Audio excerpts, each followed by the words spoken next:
Notre projet consiste à développer une filière chanvre dans le département des Landes, de la production jusqu'à la vente des produits finis.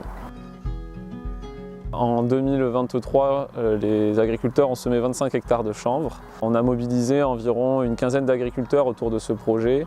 Et cette année, il y en a 8 qui ont souhaité continuer l'aventure. Donc ils ont créé une association en 2023 pour se structurer et trouver ensemble des solutions pour trouver des débouchés. Donc on a récolté environ 6 tonnes de graines de chanvre et une dizaine de tonnes de paille qui seront valorisées ensuite pour l'éco-construction et pour l'alimentation humaine.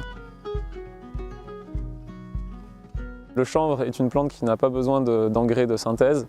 On n'utilise pas de produits phytosanitaires. On a des besoins en eau qui sont très limités, de l'ordre de moitié moins que d'un maïs sur le territoire.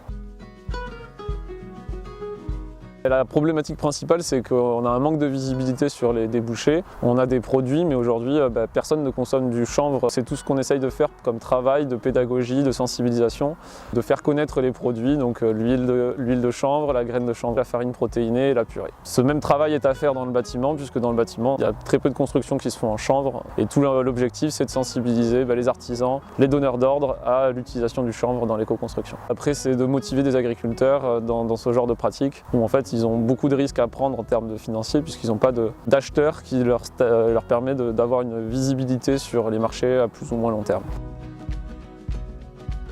D'avoir un accompagnement très rapproché avec les agriculteurs pour limiter leurs craintes sur le développement de cette culture. On a eu des financeurs qui nous ont permis de financer certains frais culturaux. On a des financeurs aussi et des parties prenantes qui veulent s'engager sur la consommation de ces produits-là, qui nous aident à ouvrir les marchés.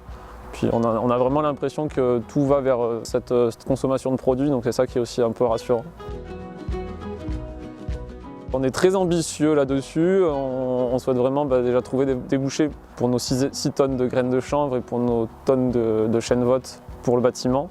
On souhaite embaucher un commercial pour aller faire ce travail-là. Et ensuite, à terme, c'est de monter progressivement en volume et en surface, qui permettra d'investir dans une unité de transformation pour avoir une chènevotte labellisée pour le bâtiment.